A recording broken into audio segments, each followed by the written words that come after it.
Sejam muito bem-vindos ao GV Podcast, podcast aqui da Galeria Veras. Galeria Veras é um local de inovação, então você que tem desejo de ter o seu podcast, sua sala de treinamento para poder dar um workshop, ministrar um curso, aqui é o local perfeito para a sua marca.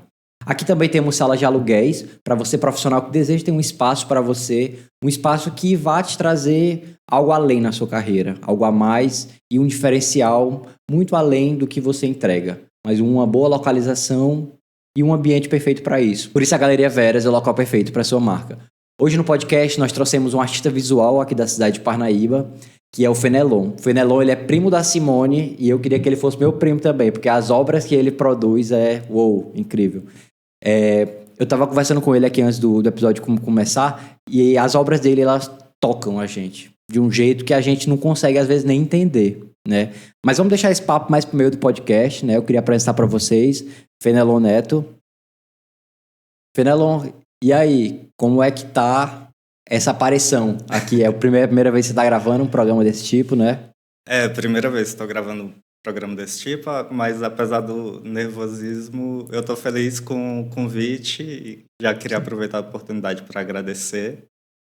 E realmente... A gente que agradece por ter a possibilidade de ter um pouquinho mais de contato com a arte aqui com você, porque com certeza tudo aquilo que você já explicou todo mundo gostaria de ouvir, porque realmente é incrível. Fenelon, conta um pouquinho pra gente como que você começou na arte, né? Como que você começou na fotografia, esse processo. Certo. Eu sempre tive um interesse por arte, por expressão no geral, né? Sempre gostei muito, assim, principalmente da parte visual. Sempre me instigou muito a forma como a gente recebe essa mensagem sem precisar decodificar imediatamente, né? Como se ela passasse direto para dentro e evocasse essas emoções, né? E o meu trabalho com a fotografia iniciou como de um mero registro, né? Do tempo, registro do dia a dia, simples, para uma busca por uma profundidade maior dentro do cotidiano, né? Dentro das inquietações, dentro daquilo que eu sentia que precisava expressar, mas eu não sabia dizer exatamente como era, né? E a fotografia foi o meio que você conseguiu de colocar para fora todo esse sentimento que você tem com você? Sim, a fotografia ela possibilita essa fisicalidade, né, maior das sensações e das emoções e para mim ela também traz essa questão de que vai além do registro, né? Ela congela o momento ali, mas ela também perpetua aquilo, né? Então ela tem essa ligação com o tempo muito bonita, que para mim e para o trabalho que me ajudou a desenvolver faz muito sentido. Sim. Né? E ao mesmo tempo que a fotografia congela, ela é passível de ser modificada e manipulada para que você consiga mostrar alguma coisa que talvez não esteja ali presente no mundo físico, né? A gente estava conversando mais cedo sobre como a tua fotografia e o teu trabalho, mais como artista visual, ele às vezes expressa essa dualidade, né? Tu pode falar um pouquinho mais pra gente o que tu tenta trazer nas tuas obras, mais ou menos? Sim. Na verdade, assim, a dualidade, para mim, ela é presente na nossa vida, no cotidiano, e a fotografia e o meu trabalho, ele acaba se enraizando dentro desse campo, desse encontro, né, dos opostos, assim. Me interessa muito a forma como a leveza pode carregar um peso quanto a fragilidade carregar uma força, sabe? E eu acho que isso faz muito parte da experiência humana. E eu gosto de investigar dentro desse limiar mesmo entre os opostos, entre o que é dual, né? Sim. Essa dualidade que tu falando agora da leveza, eu só lembrei tem uma série de fotos tua que é relacionada a uma pena, né? Sim. E aí, não sei porque, mas veio na minha cabeça aquela imagem que é aquela dualidade muito comum, né? Que é quando o seu coração for mais leve que uma pena, você poderá, acho que, entrar no reino dos céus, algo nesse sentido, né? Sim. Nem sou muito de religião, mas me chamou muita atenção o quanto, de fato, uma coisa que é muito leve poderia ser equiparada a um órgão que no nosso corpo é pesado. né? Sim, o nosso corpo, ele na verdade, assim, eu vejo o nosso corpo carregando o peso da existência, mas ele também carrega essa leveza e essa beleza, né? Que faz parte da natureza, no geral, né? Por isso que eu sempre tento trazer elementos naturais, né? Pro meu trabalho, porque eu acredito que um é espelho do outro, né? E fazem parte de um mesmo ciclo. E não há uma separação específica entre homem e natureza, né? O homem também é a natureza, o corpo também é a natureza. E ele também está sujeito a todos os ciclos que a natureza perpetua através E às vezes a gente acaba esquecendo do quanto nós somos passíveis de ser modificados, até pelo próprio tempo e até em coisas que a gente gostaria de ter controle e a gente não tem, né? Sim. Quanto o homem, ele é, não digo nem efêmero, mas ele é, como é que eu posso falar? Ele é frágil, enquanto a nossa existência de fato é frágil, né? Essa ideia que a gente está conversando me lembra do significado da frase do Memento Mori. Não sei se tu conhece. Memento Mori foi uma coisa que surgiu lá na Roma ou na Grécia, eu não sei especificamente.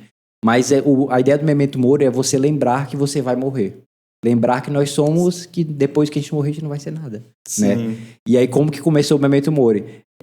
O imperador pedia para sempre, quando ele voltava de uma guerra e tá todo mundo comemorando aquele momento de felicidade e tudo mais, sempre ter alguém da corte dele para sussurrar no ouvido dele para lembrar que ele iria morrer.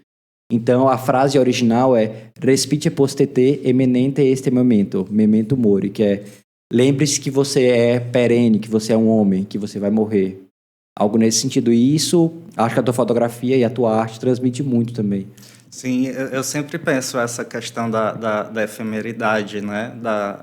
E da fragilidade da vida, que ao mesmo tempo também carrega uma força, assim, uma resiliência que a gente não sabe explicar, porque como que um mundo que pode ser tão contraditório, né? A gente está vivendo e morrendo ao mesmo tempo, a gente está sempre nesse intervalo entre vida e morte, né? Seja de momento e seja fisicamente mesmo, com o envelhecimento, com a passagem do tempo, né? E eu trago muito essa questão da efemeridade também. Muitas vezes eu utilizo, por exemplo, símbolos como flores secas, sabe? Justamente para trazer esse vestígio do tempo, daquilo que passou, daquilo que já foi. Uhum. E lembrar que as coisas também vão perecer, né? Sim, que Com nada o de tempo. fato é eterno, né? Nada é eterno. Como que é o teu processo de criação? Como primeiro vem a ideia visual, primeiro vem o que tu quer passar, como que é? Olha, ele é bem misto e ele também... E a dualidade também faz parte do processo de criação. É engraçado, porque ao mesmo tempo que eu planejo, eu também estou aberto ao acaso, porque eu fico buscando esse equilíbrio entre o inesperado do meio do processo e do planejamento da obra, né? Porque muitas vezes ela só acontece mesmo durante o processo e a gente tem que estar aberto para isso, que não vai ser exatamente como a gente planejou. E às vezes também já vem uma ideia há muito tempo na cabeça e que você vai amadurecendo ela até tentar montar num conceito visual para trazer para a obra. E aí entra a pós-produção, porque muitas vezes durante o processo ali, um pouco antes do clique, a minha ideia para a obra é uma coisa e na pós-produção eu começo a perceber que não era exatamente aquilo que eu pensava, que eu posso enveredar por outros caminhos, né? E é aí que ela vai se finalizando, dando tom, mas sempre tentando manter a mesma essência, né? E essa que é a graça, né? Pra tu ver como a dualidade ela realmente está presente em tudo. Quando tu tava aí falando, eu fiquei pensando o quanto para algo nascer, né, uma ideia de uma foto ou da tua obra final, a ideia que tu tinha antes, ela tem que morrer. Ou ela se esvair aos poucos. Da mesma forma como que pra gente ter um momento de felicidade, aquele pico de felicidade que a gente tem às vezes, a gente também não lembra que a gente também tá morrendo aos poucos. Sim. Então essa dualidade, ela sempre tá presente na nossa vida em todos os aspectos, né? E o que me chama a atenção é que parece que tu se entrega muito ao processo, não só do clique, mas da pós-produção, né? Tem um vídeo no teu Instagram que eu não sei qual é o nome da obra, né? Mas é uma foto que tá você circulado de algo de fogo, né? Fogo, sim. E aí me chamou a atenção que tu realmente colocou fogo no espaço em volta, né? Sim, sim. Essa entrega faz parte, porque trabalhar com autorretrato é um processo muito íntimo. E, para mim, pelo menos, ele é quase como uma coisa ritualística, sabe? Que ele precisa dessa entrega, ele precisa dessa verdade para que ele passe a ser além de um autorretrato, além de um espelho meu, mas que ele busque uma identificação com o outro, né? Com quem olha, com quem vê, saber que existe aquela presença ali, que aquilo ali é real. Ter aquela entrega durante o processo, né? Eu acho que faz muito parte da minha essência mesmo, assim. Tem obras que eu já raspei o cabelo só para fazer a fotografia específica, coloco fogo, subo em árvore, esse tipo de coisa, sabe? Mas precisa ter essa verdade e essa espontaneidade de estar lá, porque o corpo ele é muito importante dentro do meu trabalho. Ele não é só forma, né? Ele é símbolo também, assim, ele carrega tudo, carrega história, ele carrega emoções, e ele carrega essa dualidade também, né? Entre o peso e a leveza, a inconstância, o equilíbrio. Então, é sempre o processo, ele traz essa importância dentro do meu corpo de trabalho, né? Quando tu vai construir uma obra assim, quando tu vai fotografar, é você sozinho ou você conta com a ajuda de alguém? Eu sozinho mesmo. Porque muitas vezes o momento que eu tenho ali, eu não tenho ninguém disponível, né? Uhum. Para ajudar. Então, eu preparo tudo. Por isso que às vezes eu não consigo manter um ritmo de criação contínuo, porque algumas coisas demoram muito mais tempo para ficarem prontas, de organizar cenário, experimentar e ter essa parte do processo, né? De sentir sentir o ambiente, sentir a luz, as texturas, para saber se aquilo ali vai fazer sentido dentro da obra. Né? Uhum. Teve alguma obra que tu estava fazendo que exigiu um tempo maior que as outras? Por exemplo, alguma obra que demandou um preparo maior? Demorou, por exemplo, eu vi que tem uma que tu... Eu não sei se é exatamente o que eu tava pensando, mas tem uma foto que tatuou com umas flores e tu tá colocando água nesse jarro de flores para justamente elas subirem um pouco, né? Todo esse processo demanda tempo. Sim, sim. Tem. Eu tenho uma que chama Enquanto, que ela é meio que uma performance, é um vídeo em time-lapse que eu colhi umas flores e amarrei elas em volta do meu rosto e fiquei tirando fotos contínuas até elas murcharem, né? E esse processo todo de tentar ficar imóvel com as flores demorou mais ou menos umas 2h30 Caramba. até que elas murchassem. Então, assim, exigiu muito fisicamente, exigiu tempo também de colher as flores no momento que elas abrem, acordar mais cedo para preparar ali, organizar todo o cenário, a câmera, as configurações de luz e tudo. E essa espera, né? E é justamente o sentido do título da obra, que é enquanto, né? Porque enquanto você espera, assim, você passa por um processo de resistência muito grande, assim, não só fisicamente, mas emocional.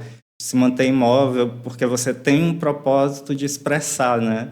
E eu acho que, trazendo isso como metáfora, serve para a vida também, que muitas vezes a gente precisa realmente enfrentar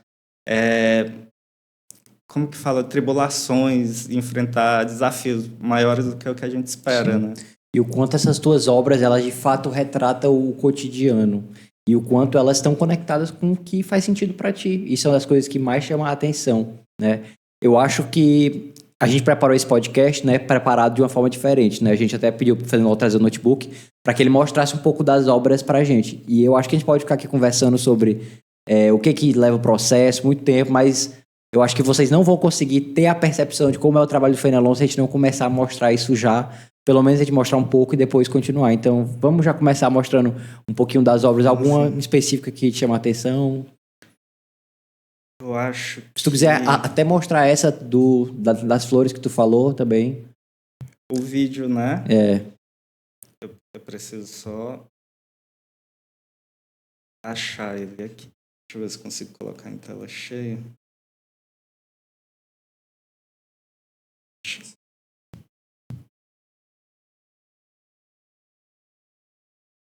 Pronto. Sim. Pronto. Então essa é a obra que você falou, né? Qual que é o nome dela? Enquanto, né? Enquanto, isso. E aí como que foi o processo de colher essas flores na hora? Como que tu fez esse estudo de saber qual horário de pegar? Eu já observava essas flores há um tempo. Elas são bem comuns, né? Elas nascem assim em lugar super inesperado, que é conhecido como Xanana até, se eu não me engano. E eu estava observando que elas abriam assim por volta das 6h30, 7 horas da manhã, e por volta de meio-dia elas já estavam encerrando o ciclo de vida delas. Sim. A planta murchava elas e depois colocava novas, né? Sim. Eu achei esse ciclo muito interessante. E por isso eu resolvi usar essa observação para trazer esse trabalho, assim, porque eu sempre penso muito a respeito justamente do quanto as coisas são efêmeras e uma flor que tem um ciclo de vida tão curto, né? Assim, que é menos de um dia. E trazendo para uma perspectiva do nosso tempo humano também, é um tempo de vida muito curto, né? Se a gente for observar a nossa existência em relação a tudo aquilo que a gente sente que necessita viver. E aí essa obra fala exatamente disso, assim, do tanto que enquanto a gente vive, a gente também morre, né? Sim. E o quanto é o que me chama a atenção, que enquanto a obra está se construindo, você se manteve estático ali, por mais que a estaticidade não existe 100%, né? Mas algo que tu poderia ter, não digo tranquilamente, né? Mas poderia ter escolhido fazer na edição. Mas me chama a atenção a forma como tu se entrega de fato na hora de produzir a obra. Sim, eu gosto de ter essa verdade mesmo dentro do meu trabalho. Assim, eu preciso que ela exista, porque senão não faz sentido para mim, né? Porque eu acredito muito que o nosso corpo ele carrega essa história, ele carrega essa força também, né? Para trazer essa capacidade de evocar emoções. E se não estivesse ali, porque o corpo ele também vai murchando junto com a flor, né? Ele vai perdendo ali a força, a vivacidade durante todo o processo, assim. Não é só a flor que murcha, mas o corpo também, assim, aquela... A tonicidade muscular diminui também. Você vai começando a cansar, a postura já não se mantém a mesma. Coça, aparece tudo, você começa a sentir tudo, assim, é um turbilhão de emoção enquanto a obra vai acontecendo. E leva muito tempo, o processo todo, né? Assim, até... Como que tu deixou essas flores próximas do teu rosto? Eu usei fita adesiva mesmo. Então tu não conseguia ver nada? Não conseguia. Por isso que eu precisei preparar todo o cenário, ajustar o foco, tudo antes. E a luz, eu usei luz natural mesmo. Então Aí eu não tive como controlar, por isso que existe um pouco dessa oscilação, mas que eu acho que faz parte e também. Traz esse movimento de fato e da mudança dos ciclos. Eu acho que conecta muito bem nisso. Como é que foi ficar essas 2 horas com essas flores na cara, sem conseguir ver nada? Foi muito incômodo, assim, no início eu estava muito empolgado com a ideia, porque realmente queria que a obra tivesse essa força, né?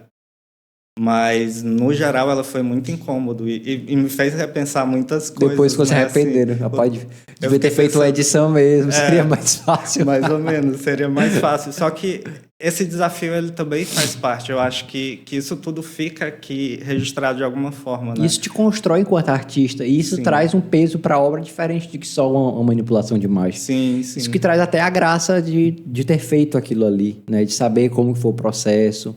Isso tudo traz, eu acho que um peso muito bonito até para te construir enquanto artista. Eu acho que essa poesia ela precisa fazer parte do processo, né? Assim, E essa dedicação também para um propósito, assim, porque eu acredito que o poder que a arte tem de ressoar, de conectar e de modificar, assim, de transformação, né? Não só para o artista, mas como para quem se abre para olhar uma obra de arte, vale a pena você realmente entregar as coisas com verdade, né? Sim. Algum dia tu se imaginou que era isso tudo que tu estaria seguindo na tua vida? Esse caminho da arte? Eu meio que... Engraçado, porque eu acho que... Eu não sei se todo artista, mas eu conheço muitos artistas que passaram um tempo para se assumirem artistas, né? Porque primeiro você fala, não, é só um hobby, é só uma coisinha, é só o que eu gosto de fazer. E aquilo meio que vai fazendo parte da sua vida e existe um momento que não faz mais sentido você não fazer aquilo, entendeu? É assim, não é que eu imaginava exatamente, mas acredito que no fundo eu sempre quis e nunca tive coragem o suficiente para enfrentar a situação de fato, né? Sim. De olhar e falar, eu sou artista, porque existe todo um sistema, né, para você enfrentar de questão, todo tipo de questão que envolve a arte, né? Assim, Sim. ela vai além da beleza, mas a parte prática mesmo, da prática artística, de você viver a arte, no geral, ela é muito complicada, principalmente no mundo hoje em dia, onde tudo é muito rápido, né? Tudo é muito efêmero também. Sim. A nossa atenção também não está sempre voltada para uma coisa muito além da estética, né?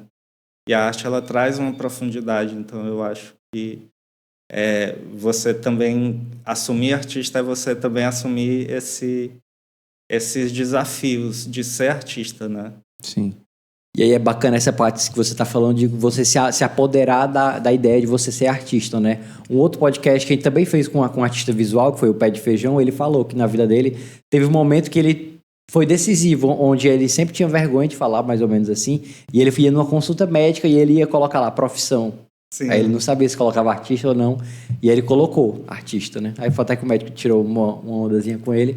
Mas o quanto esses momentos são importantes, o quanto você se apropriar daquilo que de fato é seu e faz sentido, completa a gente enquanto pessoa também, né? Sim, completamente. E você se assumir artista, assim, traz um peso um peso não, traz uma expansão para a sua vida, assim, para a sua consciência, porque você finalmente se apropriou daquilo que você sempre quis e sempre soube, né? Mas no início, realmente, você tem essa vergonha, esse medo, essa insegurança, né? De falar Sim. que é artista. O que eles vão falar e tudo mais. Aí teve uma coisa que você falou no início do programa, foi que você começou a fotografar justamente porque você tinha vontade de expressar algo que você não conseguia, né? E aí você, através da fotografia, descobriu essa forma de expressão. E como que é para você hoje conseguir botar para fora o sentimento, aquilo que te angustia ou aquilo que passa na tua cabeça de uma forma voltada para a arte? Como que é a sensação de conseguir colocar isso para fora de uma forma que agrade você? Eu acho que essa possibilidade de conseguir me expressar, de conseguir tornar visual algumas coisas que eu não conseguiria falar, assim, utilizando outros meios, né? Acabam me ajudando muito a lidar com meus próprios questionamentos, com as minhas próprias inquietações. E é uma válvula de escape, ao mesmo tempo que é um processo de transformação e de aprendizado, tanto para a minha prática quanto para a vida no geral. Me ensina a enxergar a vida de outras formas, né? Sim. Se tu pudesse colocar um ponto alto, alguma coisa que te marcou muito em todo esse processo, qual que seria? Ponto alto. Algo que foi muito importante, um evento, algum acontecimento nesse meio da arte. Olha, A minha exposição aqui em Parnaíba, no Museu do Mar, para mim foi muito marcante. Me abriu muitas portas também. Me fez conhecer muitas pessoas, muitos contatos também, tanto dentro do mundo da arte, né, quanto pessoas que se tornaram amigas através da conversa, outros artistas, outros fotógrafos. E para mim foi muito marcante. E expor fora do país também foi uma coisa que me trouxe um certo orgulho, sabe? Me trouxe um pouco mais Ai, como que é o nome? Eu acho que é orgulho mesmo, a frase, a palavra. Mas a exposição no Museu do Mar de Parnaíba, para mim, foi muito simbólico, porque Parnaíba é a cidade que eu cresci, né? Apesar das minhas primeiras exposições terem sido Fortaleza, Juazeiro do Norte, expor aqui era como se eu estivesse ali despido na frente de todo mundo, sabe? Porque eu vim me assumir artista depois de um período que eu passei fora daqui, e quando eu retornei eu já tinha um trabalho, e quando expus lá tive contato com pessoas que cresceram junto comigo, e conversar sobre arte ali eu acho que mudou, assim, virou uma chave dentro de mim, sabe? Foi um momento que eu falei, não, realmente isso importa na minha vida. Esse momento que eu estou tendo aqui é o que faz sentido para mim, mais do que qualquer outra profissão ou status ou qualquer coisa. Como foi que aconteceu? Qual foi o processo todo até tuas obras estarem no museu? Alguém contatou você? Sim, o diretor, o Rick, ele me convidou, né, a fazer uma exposição lá na galeria que eles têm, que é aberta, na Galeria Testa Branca, se eu não me engano. E aí a gente passou por um processo de seleção de obras, porque não sabia se colocava as fotografias, os autorretratos ou colagens, que eu também, na época, fazia muita colagem com fotografia antiga, né? E aí a gente acabou optando pelos autorretratos. E aí foi que me direcionou a produzir mais nessa área, né? Porque o contato que eu tive com as pessoas, com a comunidade ali no geral, sobre essa questão do autorretrato, acabou me trazendo mais inquietações, mais perguntas, né? Que, na verdade, eu não queria responder, mas eu queria gerar perguntas em cima dessas perguntas. E aí eu me direcionei bem mais a essa questão do autorretrato, né? Como que foi essa inquietação que tu teve lá enquanto tu estava naquele processo, explicando ali na vernissagem, né, que fala? Sim. Como que foi o dia Nossa, da exposição? eu sou uma pessoa muito tímida, eu fiquei muito nervoso, e era um misto de emoções, assim, de nervosismo, de alegria. Mas o que me tocou muito foi estar ali e ver que as pessoas realmente estavam aproveitando aquilo ali, e dentro do que elas estavam vendo, fazendo perguntas, sabe? Questionando e observando detalhes, e às vezes trazendo pontos de vista que eu nem imaginava, que eu não pensava a respeito, mas fazia sentido. Porque a arte, ela se completa na visão do outro, né? E isso, para mim, foi o momento que a arte mais aconteceu, assim, nessa parte de vivência dentro da minha vida.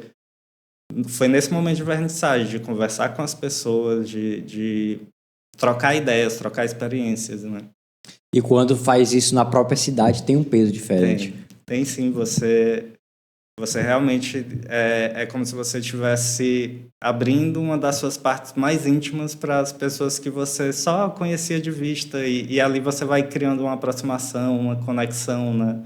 Assim, alguém fala, eu também já me imaginei dessa forma, já passei por isso, e aí você vai criando laço ali, assim, é muito interessante quando é na sua própria cidade, com pessoas que você não costumava conversar a respeito de arte, né? Sim. E eu imagino até que traz uma inquietação talvez até maior, porque na internet talvez seja um pouco mais fácil se expor nesse sentido. Você acaba sendo visto por pessoas que você não conhece, ela traz essa sensação de não traz uma proximidade tão grande assim, né? É bem diferente, até porque o espaço da internet ele também é muito rápido, né? Assim, as pessoas estão deslizando ali na tela e olha 5 segundos para um trabalho, às vezes comenta alguma coisa e passa. Assim, tipo, no geral tá tudo muito rápido. Ali é um ambiente para aquilo, né? Você pode passar o tempo que você quiser ali, porque está tudo preparado para aquele momento. Então, traz uma conexão diferente, né? Com as pessoas e estar ali pessoalmente podendo conversar, explicar o seu processo, como que você trabalha os significados, como que você trabalha o seu sentir, né? A arte. Foi muito bom, muito bonito. Agora que a gente começou a falar sobre a internet, como que se dá o teu... Porque a gente já conversou um pouco sobre isso, me falou que tu vende tuas artes como NFT, tu vende elas online, como que é todo esse panorama, pra gente poder enxergar um pouco melhor? Pronto, eu conheci NFT em 2020, só que na época era muito inacessível financeiramente, assim, as taxas que você pagava era absurda e era em dólar, o que dificultava ainda mais. Em 2022 eu voltei a ler a respeito e comecei a investigar, porque é um movimento que aconteceu muito no antigo Twitter, né? E aí eu comecei a conversar com pessoas do meio e foram me estimulando a colocar as minhas artes disponíveis, né, como NFT. E em 2022 eu iniciei oficialmente, assim. E aí você meio que vai criando uma carreira ali paralela, né, a sua carreira artística, mas nessa questão da venda online do trabalho. E é muito interessante, porque você acaba conhecendo colecionadores de arte, né, que colecionavam arte física, mas por falta de espaço começaram a colecionar arte digital. E aí você vai trocando e conhecendo outros artistas e aquilo ali vai crescendo e vai adicionando também a sua carreira e a sua prática, né? Sim. É bem legal essa parte. Já faz desde 2022 que eu iniciei esse processo e é um mercado que ele é muito volátil. Ele muitas vezes ele fecha quase completamente, depois reabre assim como um boom, né? Porque em 2020 teve o boom assim que nossa, as obras eram negociadas a um preço exorbitante. Que foi a época da pandemia também, né? Foi a época da pandemia. E aí, hoje em dia, acho que as pessoas estão caindo mais na realidade, entendendo e aprendendo a precificar e a valorizar os trabalhos de uma forma mais consciente, né? Porque era insustentável você colocar tanta coisa a uma precificação muito alta. Então, é um mercado que ele está se ajustando e ainda é muito novo, né? Sim. Mas, assim, é uma tecnologia que ela está sendo muito utilizada. E não só na arte, o mercado da arte que se apropriou da tecnologia, mas ela é utilizada no geral. Assim, é a tecnologia de blockchain, né? De propriedade de arquivo digital. Então, ela traz uma vantagem para o artista, porque você recebe os royalties pelas vendas secundárias, né?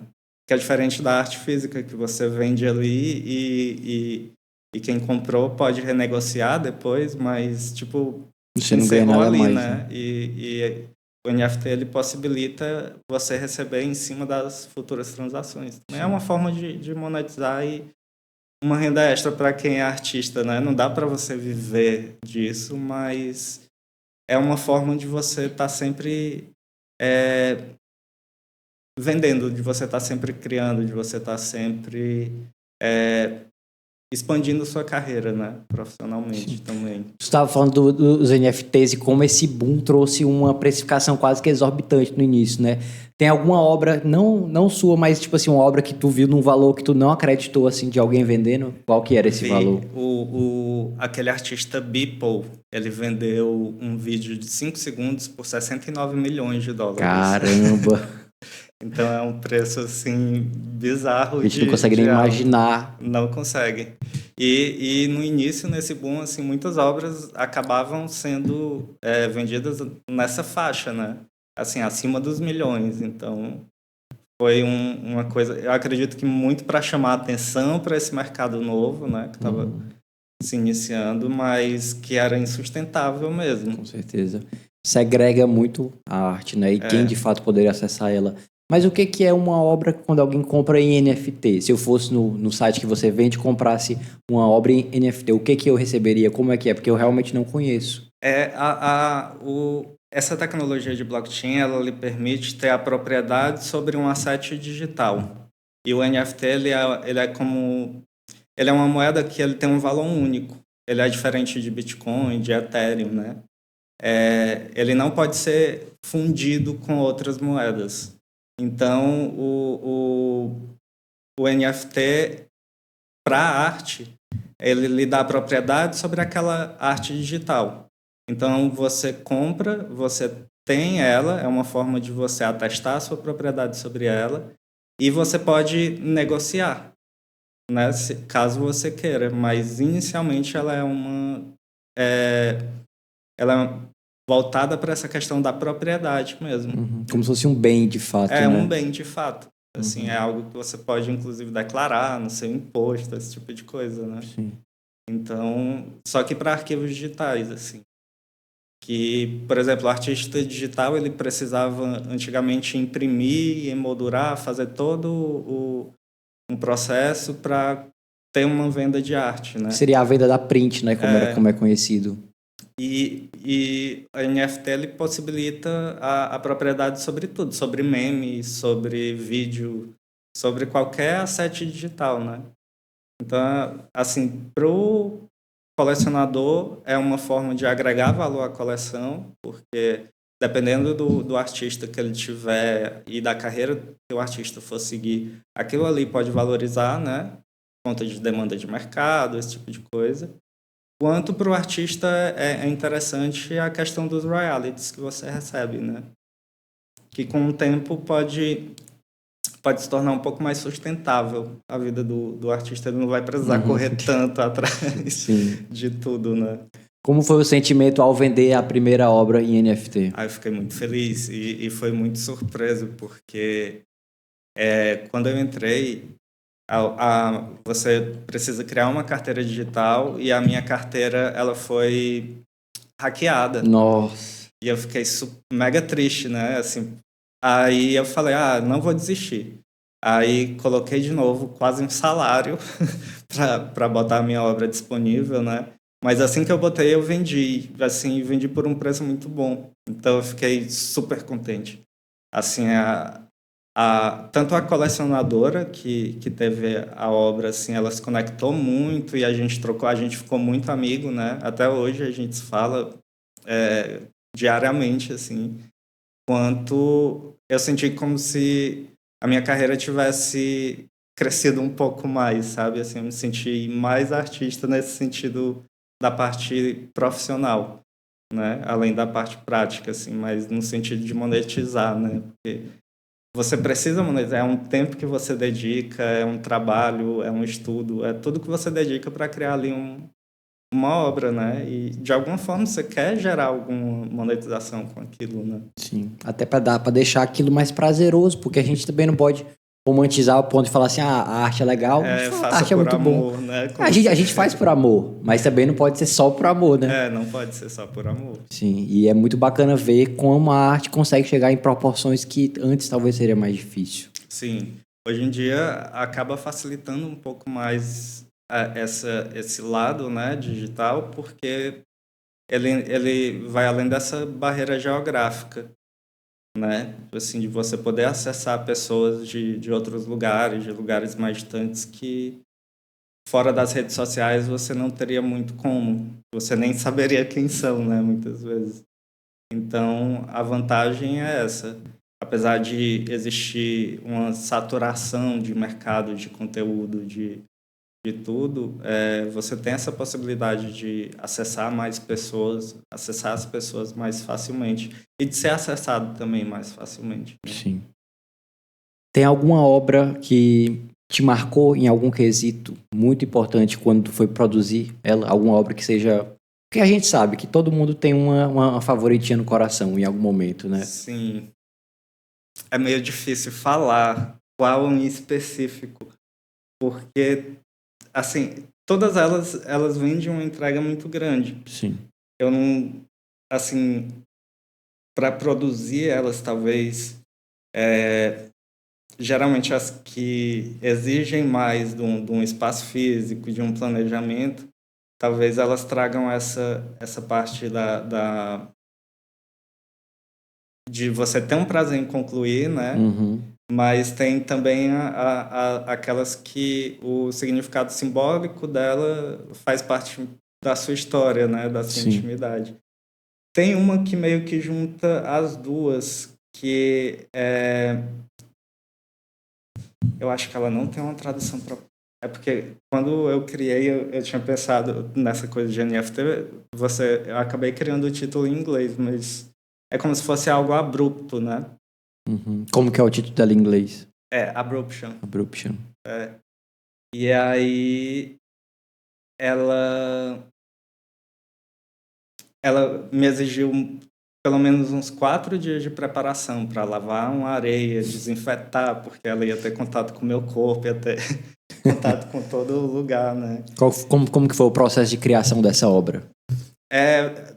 Elas foram feitas separados, né? Primeiro a minha fotografia, depois a fotografia da areia, assim, tipo, foram uma sequência de fotografias para criar a imagem. E isso exigiu muito, muito, muito trabalho mesmo. Tempo de lavar, de secar, esperar. E a ansiedade por criar, por já querer ter a obra pronta. Sim. E ela também, ela modificou muito durante o processo, porque a ideia era um pouco diferente. E no momento da criação, da pós-produção, que eu fui juntar todos os elementos, eu vi que ela podia caminhar por um cenário diferente daquilo que eu estava planejando inicialmente, né? E aí, mais uma vez, a dualidade fazendo parte, Sim. né? Eu acho muito bacana o quanto tu coloca de verdade na obra, por mais que ela seja manipulada.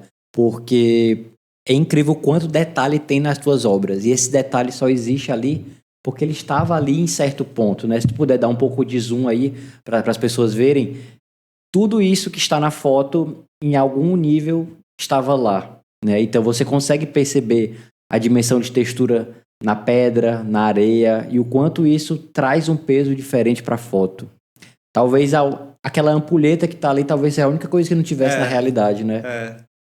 Ela é mais a questão da simbologia, né? Sim. Que eu precisava trazer. E que, por questão mesmo de logística, era difícil encontrar. Com certeza, uma ampulheta desse tamanho. Do tamanho. E o que é que tu quis demonstrar com essa obra? Eu estava muito inspirado na época, porque eu estava lendo muito a questão sobre a passagem do tempo, né? E fazendo a relação com a fotografia, né? De ela pegar ali um pedacinho do seu presente e congelar, da areia, da gente se desfazer, né?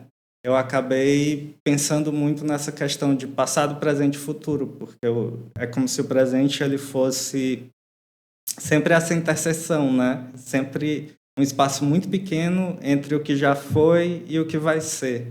E a gente está sempre nessa projeção, né?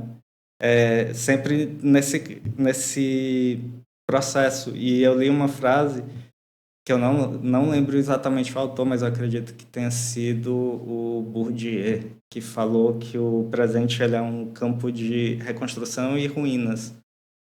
Um campo de ruínas e reconstrução perpétua. E isso me marcou muito, né, essa frase, porque era exatamente como eu via, assim, a gente está o tempo inteiro nesse processo de passado e futuro, assim, a gente está sempre se projetando ou se ancorando, e na interseção entre esses dois era onde a gente deveria viver, né? E é onde a gente menos passa o tempo. E é o que a gente menos passa o tempo. E aí eu quis trazer essa ideia, né, da vida se esvaindo, dos né? momentos se Quando eu olho, esvaindo ali. quando eu olho para essa foto, eu consigo imaginar o peso dessa frase que ela teve em ti. Parece que essa frase ela tá estampada na arte, porque tu realmente conseguiu transmitir isso de uma forma incrível. Outra obra que me chama muita atenção tua são aquelas com fundo mais escuro que tem sobre folhas aqui perto Sim, do dorso, né, do peito em si. a harmonia invisível, Isso. né?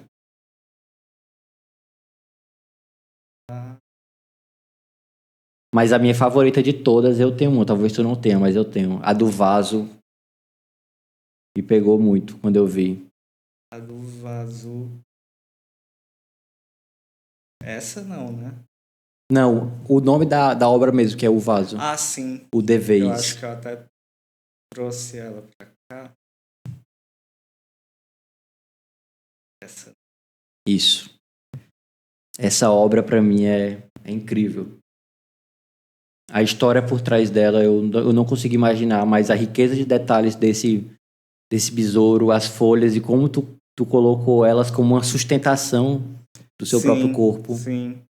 E ela traz muito essa simbologia também, porque essas flores, as flores murchas, né?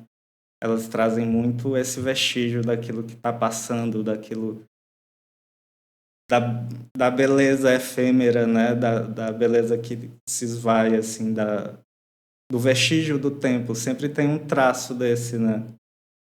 E o besouro, ele vem trazendo, em algumas culturas, ele é tido até como um símbolo de transformação, né? E de resistência, de resiliência. E, ao mesmo tempo, ele é forte e frágil ao mesmo tempo, né?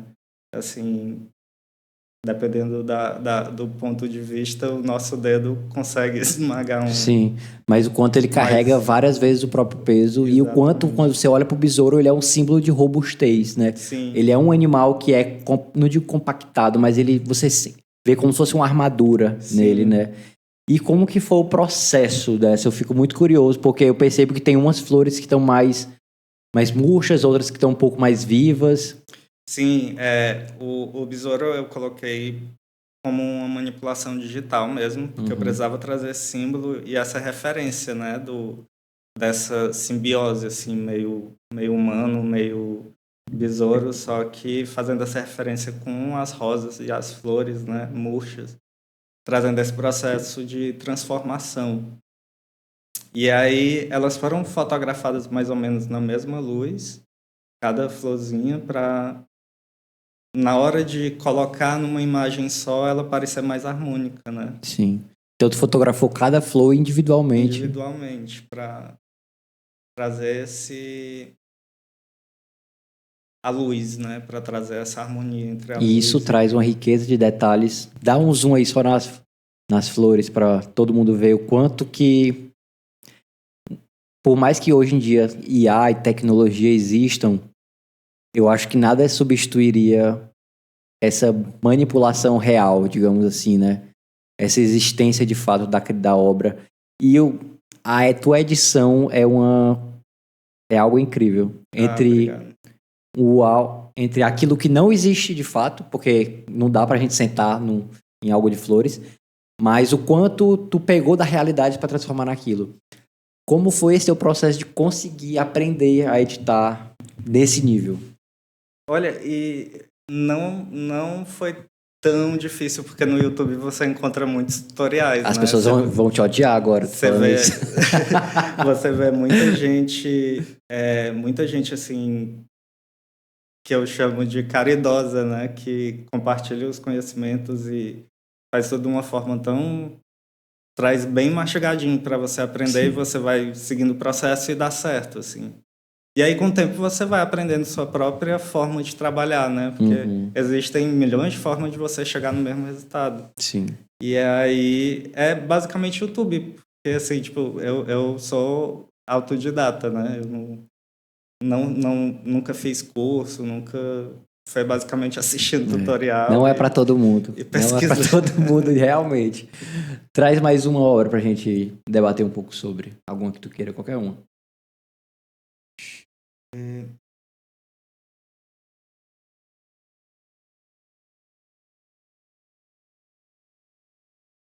Eu gosto muito dessa. Qual que foi o pensamento por trás dela? Isso me lembra uma cruz, mas ao mesmo tempo não é uma cruz, né? Porque a pessoa não tá presa em nada atrás Sim, dela. a pessoa que está se prendendo, né? E ela é a cartografia do íntimo, né? Eu trouxe o único ponto de calor, assim, de atenção e de delicadeza é essa flor no peito, né? Sim. Porque é engraçado como chega um momento que o nosso corpo, ele meio que se torna um símbolo. E aí eu acho que um símbolo muito conhecido, muito amplificado, muito conhecido no mundo seria uma cruz, né? E chega exatamente esse momento que você percebe o tanto que a beleza e a delicadeza, elas também trazem um peso, né? Elas machucam de alguma forma. E foi exatamente nesse limiar, assim, entre a beleza e a leveza e a dor, né? E o peso. Porque o símbolo da cruz, ele traz toda uma história, né? E carregada, assim, milenar, carregada de simbologias. E aí eu quis fazer esse paralelo, porque, mais uma vez, o corpo, para mim, o corpo no trabalho, ele, ele é tanto o protagonista, como ele também é a paisagem de tudo que acontece, né? Nas obras. Como eu acredito que também é na vida, assim, porque a maioria das nossas batalhas, elas são mais internas do que externas, né? E aí eu acredito que esses elementos e esses símbolos, eles acabam trazendo uma profundidade maior para a gente se enxergar, para a gente buscar entender também aquilo que muitas vezes a gente escolhe não olhar tão diretamente, né? Sim. A gente vive muito no pensamento privado e pouco a gente torna aquele pensamento público, né? Sim. E o mais legal dessa obra é que tu falou que a pessoa está se prendendo, né? E o que me chama a atenção nela também, se puder colocar aí de novo, Dani, é que teórica realmente não tem nada prendendo a pessoa, porque o corpo finaliza logo após o umbigo. Então Sim. a pessoa tá solta, mas ao mesmo tempo ela tá presa. E lá em cima a gente vê um pouco de detalhe do dedo, quase como se fosse uma sustentação, Sim. mas ao mesmo tempo existe muito pouco daquilo, né? Exatamente. É realmente tentar fazer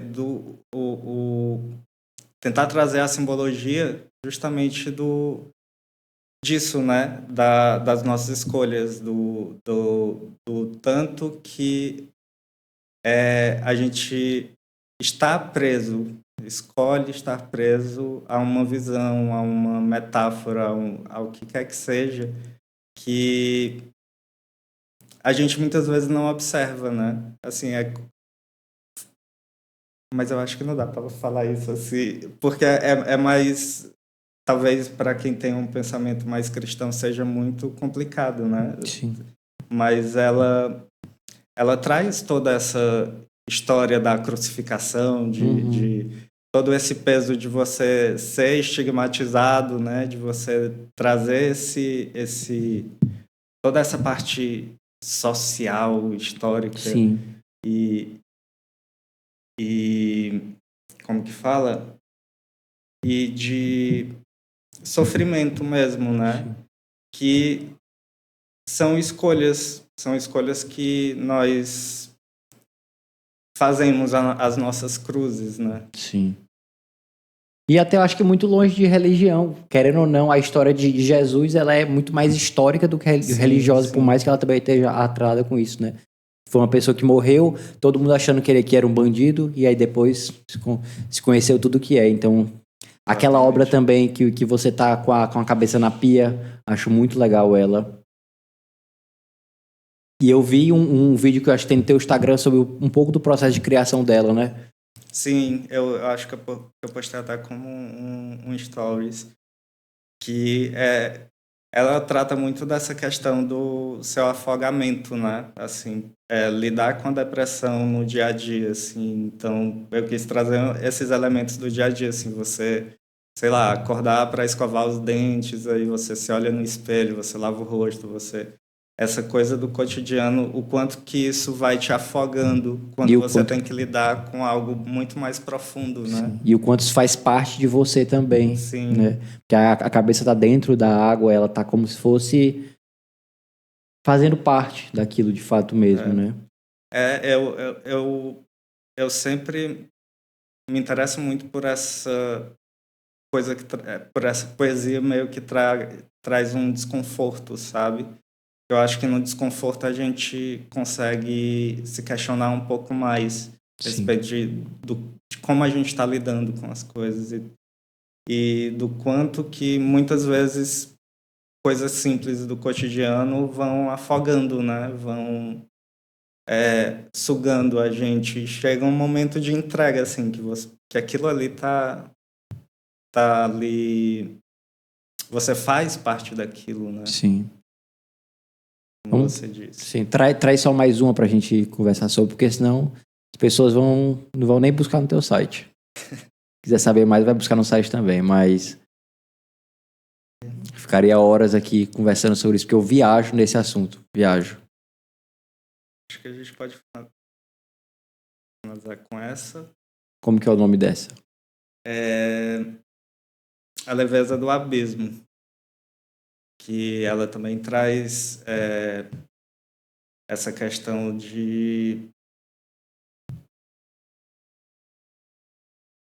essa questão da depressão, né?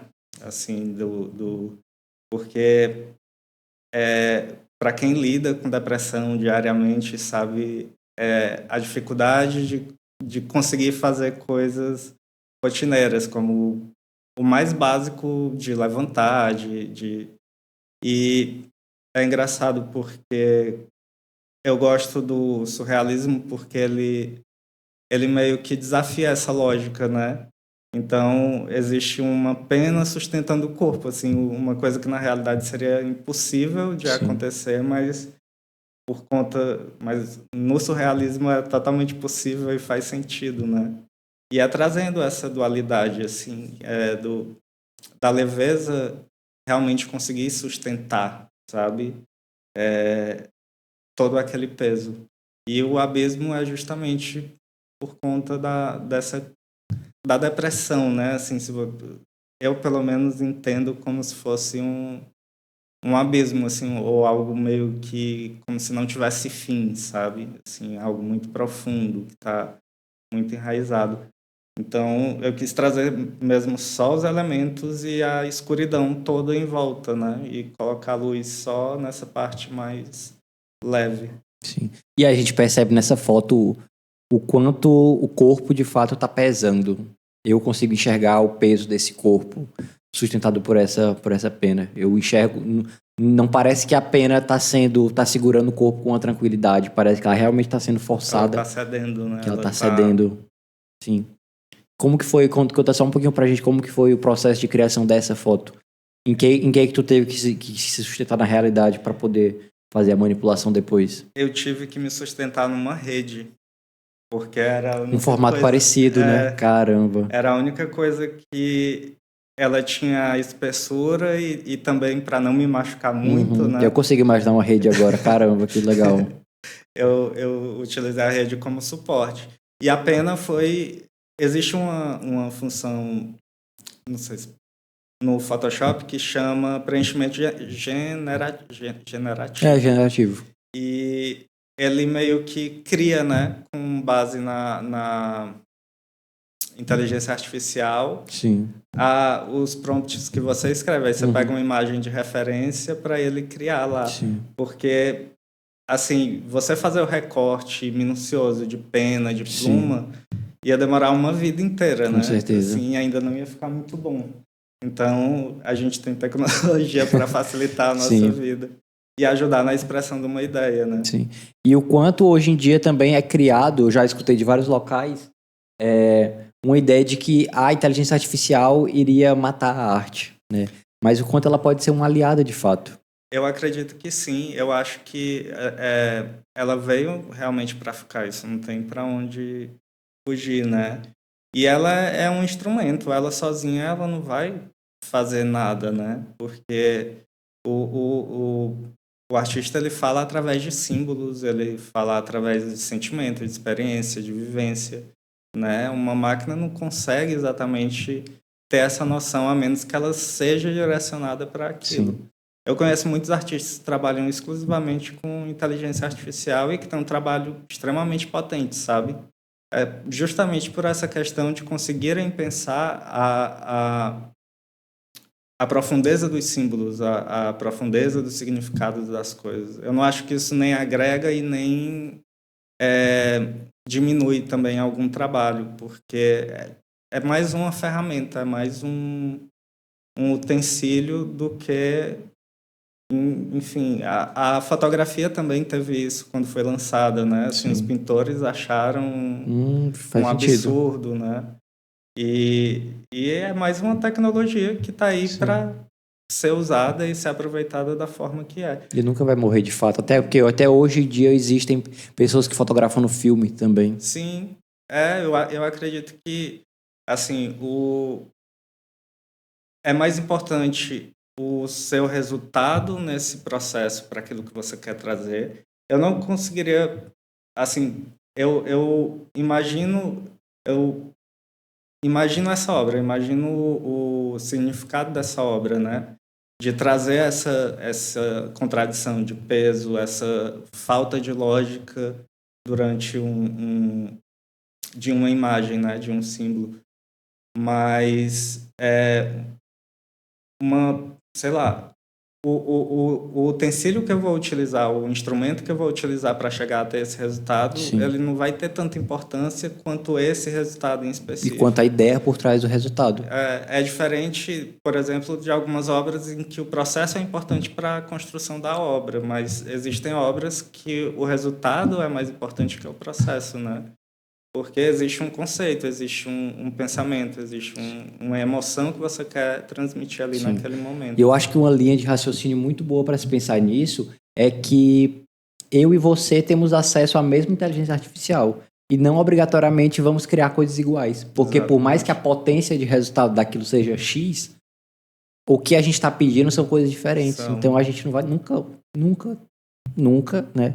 Iria Aham. chegar em resultados similares.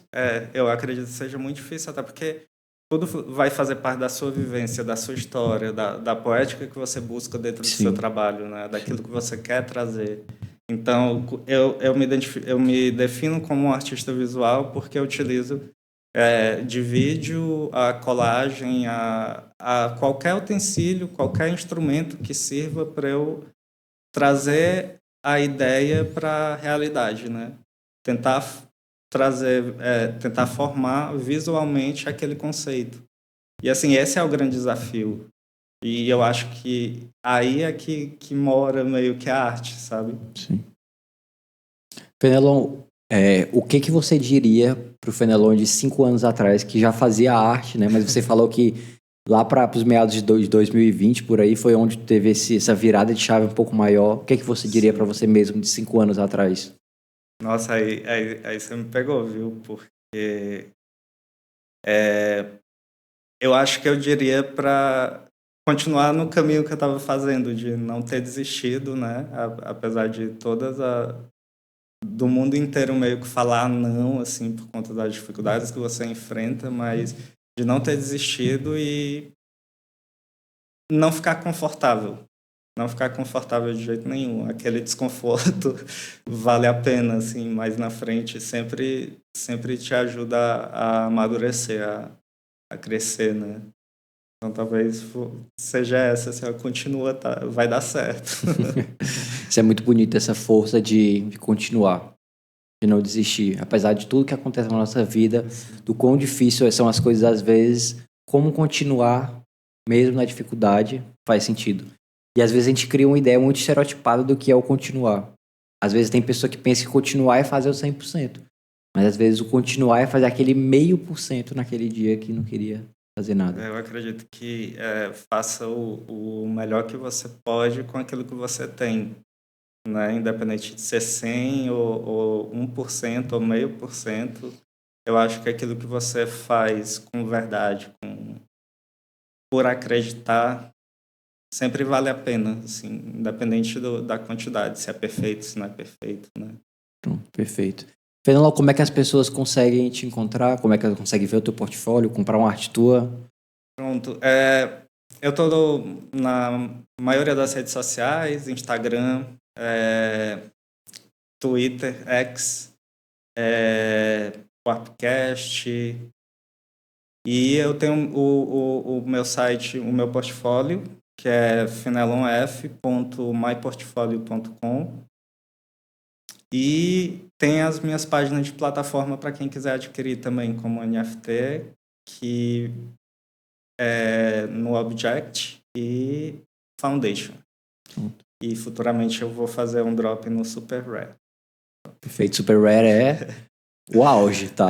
Agora em fevereiro a gente vai fazer um drop. Bacana demais. Uma obra bem exclusiva, né? Pronto. Depois tu me manda esses links que eu vou colocar na descrição do podcast. Tá certo. Então, Fenelon, muito obrigado por ter vindo aqui. Foi ótimo o papo. Nossa, foi muito bom. Adoro conversar sobre essas coisas.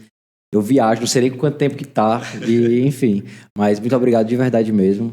Eu que agradeço o convite. Agradeço também a paciência e o acolhimento de vocês todos aqui comigo. Fiquei bem mais calmo, porque eu estava muito nervoso antes de vir. E foi muito bom, Que bom que você gostou. Foi muito bom poder participar. Muito obrigado. Bacana. Então é isso, pessoal. Ficamos por aqui com mais um episódio. Até semana que vem. Tchau, tchau. Agora a gente olha para lá e faz uma foto sorrindo. Coloca na câmera aberta, no 3. E aí você aperta P. Pronto.